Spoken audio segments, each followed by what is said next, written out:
પછી શ્રીજી બોલ્યા, જે ત્યાગી હોય અને તેને સારી પેટે ખાવા મળે, અને જો કાચી મતીવાળો હોય તો પાછી સંસારની વાસના હૃદયમાં ઉદય થાય, અથવા ઘણું દુઃખ પડે તો પણ પાછી સંસારની વાસના ઉદય થાય. એવા ત્યાગી કરતા તો ગ્રસ્ત ઘણો સારો. એવા ત્યાગ કરતા ગ્રસ્ત ઘણો સારો. કેમ, જે ગ્રસ્ત ભક્તને જયારે દુઃખ પડે અથવા ઘણું સુખ આવી પડે તો તેમ વિચાર રાખે છે, રખે મારે આમાંથી બંધન થાય એવું જાણે તે સંસારમાંથી ઉદાસ રહે. એટલે આવા ગ્રસ્તની વાત છે. ધામધૂમ કરતો ખાઓ પીવો જીવો એ ગ્રસ્તની વાત નથી આ. હા, સત્સંગ થયા પછી પણ ખાઓ પીવો જીવ હોય છે. કદાચ વધી જાય પહેલા કરતા, એકદમ બેફિકર થઈ જાય. બસ બાપા મળ્યા છે. અમે છે ને એકવાર અટલાદાથી વલસાડ જતા હતા, તો એટલે અમે તો ગાડીમાં બેસી ગયા હતા. પછી ખરી ભગત આયા સુરતના, કે સાહેબ અમારી ગાડીમાં બેહો. આપ ગોઠવી ગયા બરાબર. ના કે અમારી ગાડી બેઠો પ્રસાઈન કરો. ફરી કોક ના કે ફરી ક્યારે આવશે સત્તર બેહું. બહુ કે અમે ઈશ્વરચંદ સ્વામી, વિવેક સાગર છે ને હું, અમે 3 ખસ્યા અને એની ગાડીમાં બેઠા. ગાડી ઉપાડી અને એ ભાઈ તો પેલા સામે બસ આવે તો એકદમ અડીને જ કાઢે ગાડી. અમે તો પાસે ફફડી એ ધડાકો થયો. હવે તો 4-5 કહે વિવેક સાગર સ્વામી કે જસુભાઈ ગાડી ઊભી રાખો. કેમ, અમને ઉતરી જાવ ને પછી તમે જેમ ચલાવો કે. અરે સ્વામી કે તમે બેઠા છો ને, લો.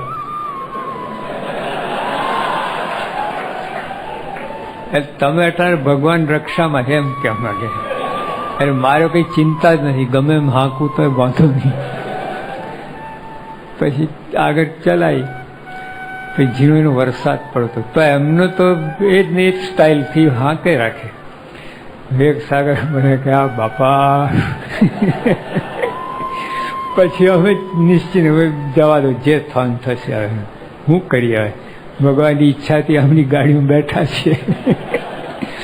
આગળ ચાલ્યું જાય. રસ્તામાં અંધારું થઈ ગયું. પછી જશું કે સાહેબ પહેલી વાર અંધારામાં રાત્રે ચલાવું છું.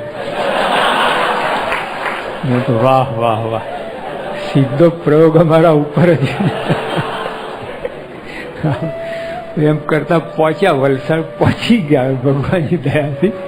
આટલું જોખમ લગભગ 17 વખત હૃદય ઊંચું થઈ ગયું પાછળ. એમ એ નિશ્ચિંત ખરી નિષ્ઠા અમને છે, આપણે હજુ કાચા છીએ.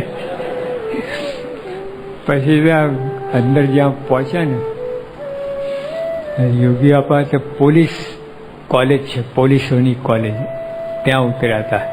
પછી ડાયાભાઈ પ્રિન્સિપાલ હતા કોલેજના, એટલે એમને ત્યાં ઉતર્યા.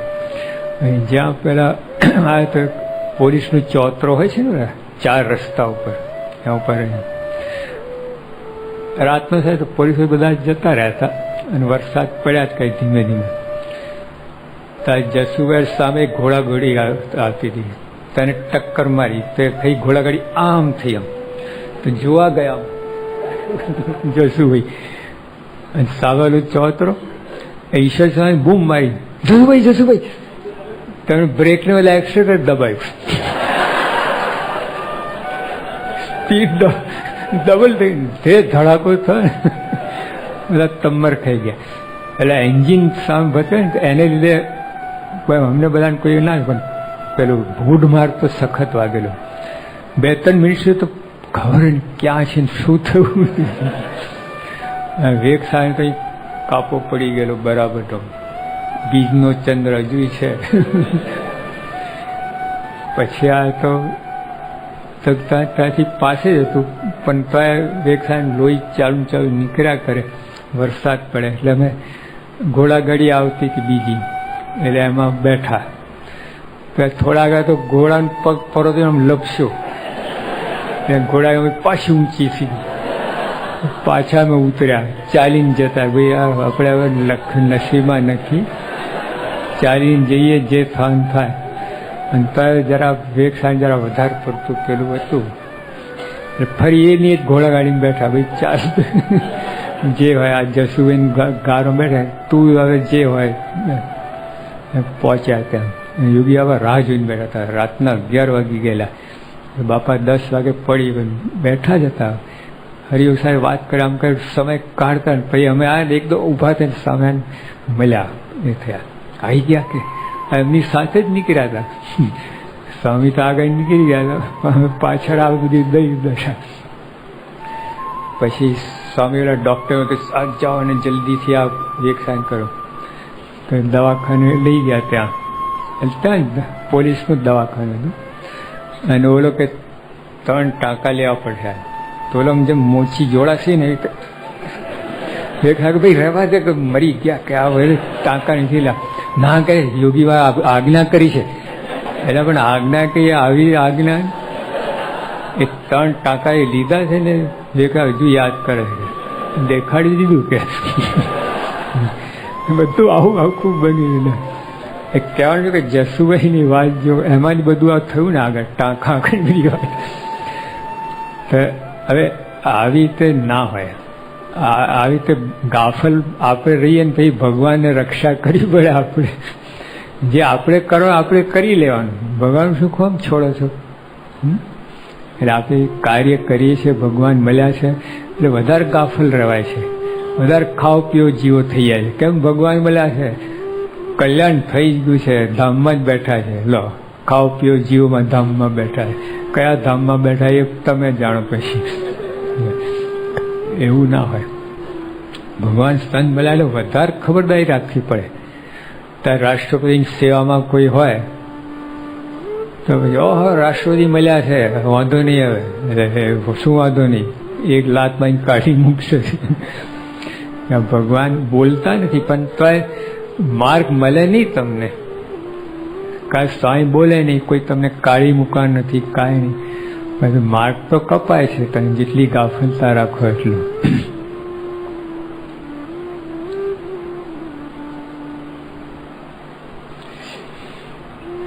પછી ઓલા ગ્રસ્ત હરિભક્ત છે ને એને ખટકો છે. એને કેમ ખટકો છે કે રખે મને બંધન થાય તો.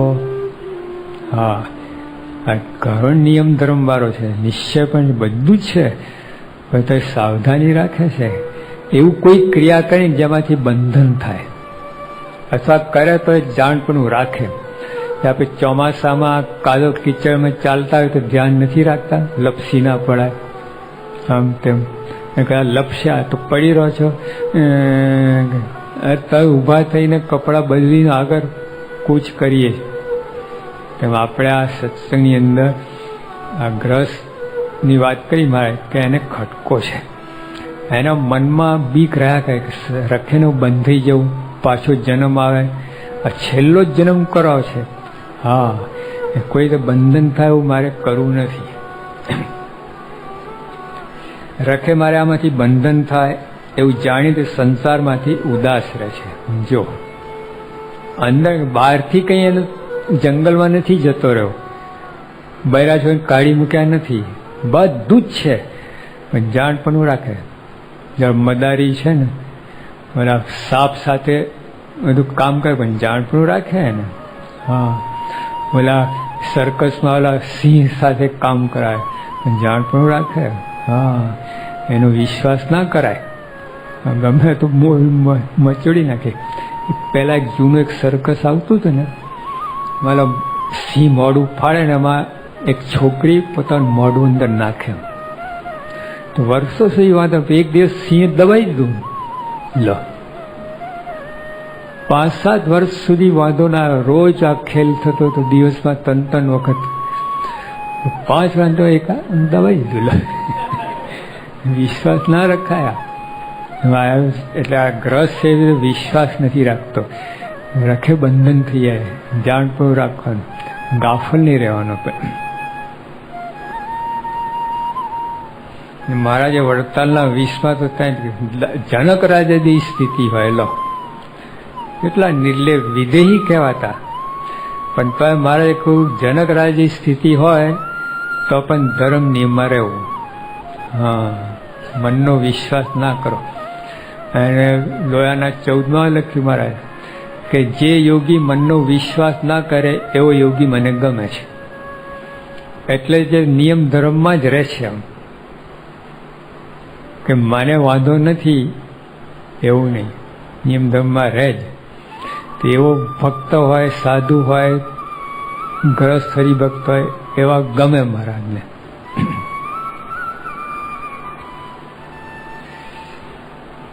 કે નિયમ ધર્મ પાળે છે ને એને ભગવાનની દેખરેખ નીચે આવી ગયો, ભગવાન એની ખબર રાખે.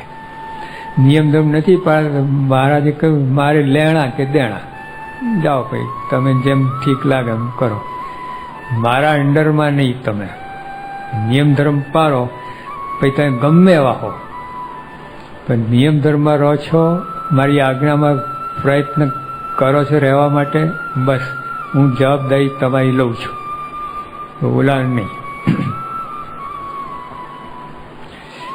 અને ગ્રસ્ત તો વાસનાવાળા ત્યાગી કરતા ઘણો શ્રેષ્ઠ છે. જો ગ્રસ્તના ધર્મ સચવાય, કેટલા મણનો છે તો 4 ધોળ બાપુ, એક ધોળ બાપુનું કેટલું વજન? 20 મણ. હા, અમે તો દર્શન કરેલા કેટલી વાર. એમની ગાડીનું બહારનું સ્પેશિયલ રાખવું પડે, આટલું મોટું બહારનું ગાડી કારમાં આમ ખુલે, પછી 2 નોકર અમને એક પગ ઉપાડે, આખા એમ પોતાને પગ ઉપાડી જ ના શકે, 2 નોકરો પગ કેમ પછી નીકળે, આવું થાય. પહેલા તો એટલો મોટો છે આમ 4 ધોળ બાપુ. હા, ધર્મના ગ્રસ્તના ધર્મ સચવાય તો ઓલા ત્યાગી કરતા ઘણું શ્રેષ્ઠ છે. ઓલું કંઈ કમ નથી, આપણે ઉપર જોયું ને આદર્શ છે. તો આ ગ્રસ્ત મારે કહ્યું ને 2માં શ્રેષ્ઠ કોણ? 2 લગભગ સરખા જ લાગે. તો મહારાજે કહ્યું કે ઓલો ઘણો શ્રેષ્ઠ, શ્રેષ્ઠ નહીં ઘણો શ્રેષ્ઠ આવો ગ્રસ્ત હોય. ધર્મ ગ્રસ્તના ધર્મ સચવાય તો ઘણો શ્રેષ્ઠ કેમ? મહારાજ ઉત્તર કરે, પણ ગ્રસ્તના ધર્મ તો ઘણા કઠણ છે એટલા માટે. અને અનંત પ્રકારના સુખ દુઃખ આવી પડે ત્યારે સંતની સેવામાંથી અને ધર્મમાંથી મનને આડું ડોલવા દે નહીં, એટલે શ્રેષ્ઠ છે, ઘણો શ્રેષ્ઠ. ધર્મના ગ્રસ્તના ધર્મ અમારે તો સહેજે આમ ઘણી વ્યવસ્થા થઈ જાય. નિયમ ધર્મ અમારે બહુ એ ના કરું, ખાલી મનમાં હોવું જોઈએ તો મારે નિયમ ધર્મ પાળો છે બસ, તો ઘણું સહેલું પડી જાય. તમારે તો પારવા હોય તો ના થાય, એટલી અનંત પ્રકારની વિટમણા હોય, એટલું સાધન પેર તૂટે ને આમ ને તેમ ને. એની અંદર પણ સંત સમાગમમાં કરે, સંતોને જમાડે રમાડે, દાન ધર્માદો કરે, બધું આટલી મુશ્કેલીમાં પણ 10મો 20 ભાગ કાઢે, બધું કરે. એટલે મહારાજે કહ્યું કે ધર્મ આવો ગ્રસ્ત છે ઘણો શ્રેષ્ઠ છે. પછી એની સમજણ શું છે? એક તો સુખ દુઃખ આવી પડે તો એમાં ધર્મમાંથી મનને આડું ડોલવા દેની, સેવામાંથી, સંત સેવામાંથી અને ધર્મમાંથી મનને આડું ડોલવા દેની, એટલે ઘણો શ્રેષ્ઠ. આ ગ્રસ્ત છે ને 2 વસ્તુ છે. એક તો ધર્મ નિયમ, ગમે એવું કઠિનાઈ આવે ગમે પણ એમાં ફેર ના પડે. બીજું સંત સમાગમ, સેવા, સંત સેવા. આપણે ઘરે સંતો આવે તો એમાંથી પણ પાછું ના હટે, બધું આગું પાછું કહીને આ પ્રધાન રાખે. આવો ગ્રસ્ત છે એટલે મારે કંઈ ઘણો શ્રેષ્ઠ છે. પછી બીજી સમજણ, અને એમ સમજે સંતનો સમાગમ મળ્યો છે તે તો મને પરમ ચિંતામણી કલ્પવૃક્ષ મળ્યો છે. પથરા નહીં, પારસમય ચિંતા પથ્થર જ હોય છે, કાંઈ ફેર ના પડે એવું જ. પણ તો એમ મહારાજે સ્વામીની વાતમાં કેમ ભગવાને સંત મનુષ્ય જ જેવા હોય છે, પણ એ મનુષ્ય નથી. હા, એટલે આ સંત પણ સંતનો સમાગમ મળ્યો છે. શું માને છે? મને પરમ ચિંતા કલ્પવૃક્ષ મળ્યો છે. હા,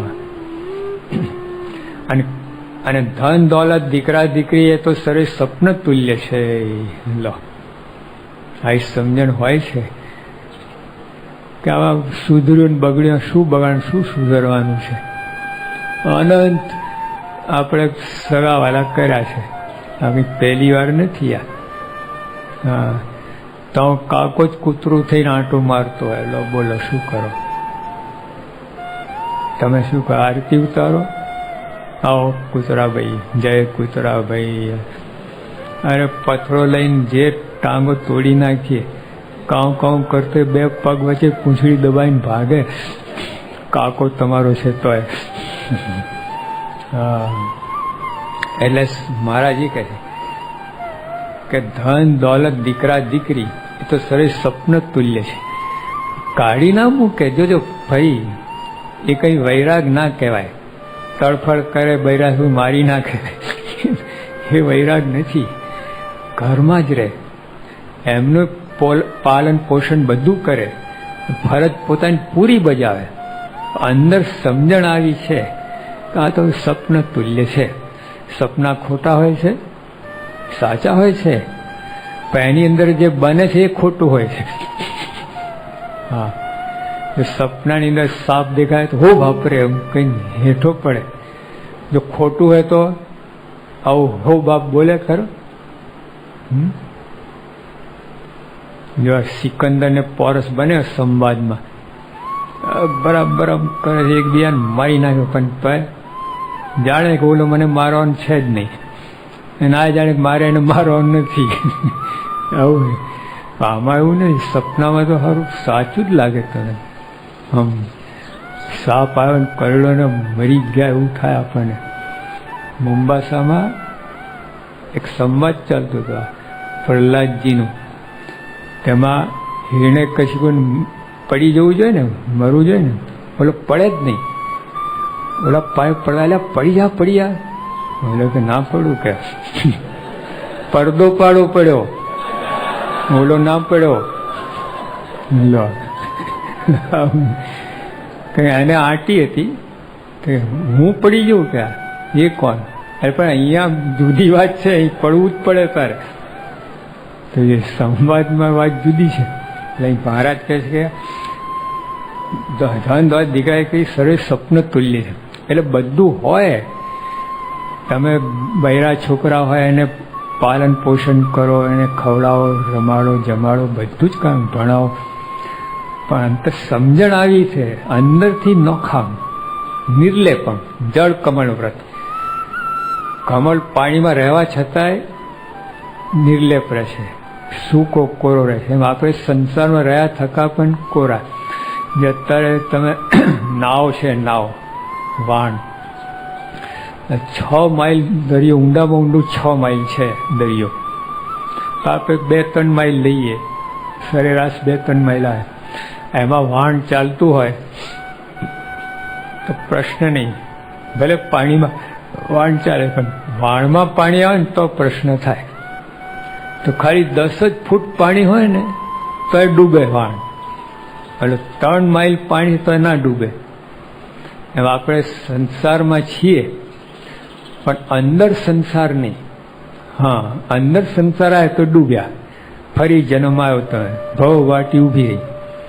બાકી આપણા હરિભક્તો અમેરિકા 10,000 માઇલ દૂર છે.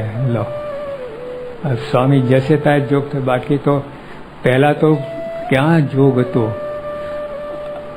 શાસ્ત્રીમાં તો ગયા જ નથી આફ્રિકા કે એ બાજુ. યોગીઓ આપણે શરૂઆત કરી, પછી યોગીઓ લંડન સુધી ગયા, અમેરિકા ગયા જ નથી. પ્રમુખ સ્વામી આવે છે ભલે, પણ તોય અહીંયા જેટલો યોગ થાય લોકોને ત્યાં એટલું ના હોય ને. પણ સ્વામી કહ્યું કે આવી રીતે એને જોગ છે, આવી સમજણ હોય ને એને, આવી રીતે મને આ પ્રાપ્તિ થઈ છે. ધન દોલત દીકરા કે સર્વે સ્વપ્ન તુલ્ય છે. આવી સમજણ રાખે અને સાચો લાભ તે સંસવાંગ મળ્યો છે એ જેમ સમજે. હા, ભલે આખા વર્ષમાં 1-2 વાર મળતો હોય. જો તમે કેટલું, અમે તો જુનાગઢ 7 વર્ષથી નહોતા ગયા, હમણાં 2 વર્ષથી 7 વર્ષ ગેપ પડી. જામનગર 5 વર્ષ ગેપ પડી બધા. અને ત્યારે આપણા સામાન્ય સંતો એ આખા વર્ષમાં એકવાર જઈ શકે ગામડે, એકવાર. અને અહીંયા તમે જો રોજ સંત સમાગમ, કેવું કહેવાય, કેટલા તમને તો સેવાનું ફળ તો મળી જાય, એડવાન્સમાં મળી જાય છે. પહેલા પગાર ને પછી સેવા કરવાની એવું થઈ ગયું. હા, ખરેખર આ તમે અહીં કેટલા હશે ને સંતોનો જોગ કેટલો તમે ત્યાં હતા ત્યારે ગામડામાં. આખા વર્ષમાં એકવાર માંડ સંતો આવતા, એ પણ ઓલા નાના યોગીઓ પ્રમુખ થાય તો ક્યાંથી પહોંચે. અને અહીંયા ત્યાં કેવો જોગ છે. એટલે આવી રીતે મહિમા સમજે. બીજી બધી મહિમા નહીં, બધું પૈસો આવ્યું નહીં. આપણે આ સેવા મળી છે, સંત સમાગમ મળ્યો છે, આ સાચું આ છે ને, આ સાથે આવવાનું છે, બીજું કાંઈ સાથે આવવાનું નથી. અને ગમે તેવું ભારે દુઃખ આવી પડે પણ તેને કહીને પાછો પડે નહીં, એવો જે ગ્રસ્ત એ અતિશ્રેષ્ઠ છે. ગ્રસ્તના લક્ષણ બતાવ્યા. એક તો સુખ દુઃખમાં સ્થિરતા રહે, છકી ના જાય, કરમાઈ ના જાય. પછી દીકરા દીકરી સ્વપ્ન તુલ્ય માને, સંસવાનું છે પારસમય ચિંતામણી કલ્પવૃક્ષ માને. અને એમ કરતાં ગમે ભારે દુઃખ આવી પડે તો પાછું ના પડે. સાચું મનાઈ ગયું છે ને. જો પૈસા સાચા મનાય છે, ખોટા છે તો એ સાચા મનાય છે, કોઈ પાછો પડતો નથી. બોલો. હા, તે માને આ જો સાચું સત્સંગ જીમાં ઉતરી ગયું તો પાછો પડે જ નહીં. આ પહેલાં, બીજું બધું પછી. અને સૌ કરતાં ભગવાનના ભક્ત થવું એ ઘણું કઠિન છે. ત્યાગીને ગ્રસ્ત એના કરતાં ભગવાનના ભક્ત થવું ને એ બહુ કઠિન. હા, આ ગ્રસ્ત ભક્ત છે, ઓલા ત્યાગી ભક્ત છે, પણ સાચા ભક્ત, ખરેખરા ભક્ત આ બેન સાચા જ છે, પણ તો એના કરતાં એકાંતિક ભક્ત એ થવું બહુ ઘણું કઠિન છે. અને ભગવાનના ભક્તનો સમાગમ મળવો ઘણો દુર્લભ છે. આ બધું મળશે. 14 લોકમાં સંત સમાગમ નથી. હા, મારા સીધા અક્ષરધામમાં સીધા ડાયરેક્ટ અહીંયા આવ્યા. વચ્ચે કોઈ સ્ટેશન કર્યું નથી, ડાયરેક્ટ ફ્લાઇટ લીધી ભગવાને. અને આપણને એમનો જોગ થઈ ગયો, આપણને એમનો જોગ થઈ ગયો અને ઓળખાયા. મુદ્દાની વાત તો એ છે, જોગ તો બધાને ઘણા છે. જો સાંઈ બાબા પ્લેનમાં બેઠા હોય, 400 પેસેન્જર હોય છે, બધાને જોગ નથી. એ શું કામનું? ઓળખાય કામનું. આપણે મળ્યા અને ઓળખાયા એમ કંઈ તે ઉપર શ્રીમાય ભગવાને સંતના મહિમાના મુક્તાંશના કીર્તન ગવરાવ્યા. એટલે આવી રીતે હજુ કાલે પૂરું થશે. સહેજાનંદ સ્વામી મહારાજ.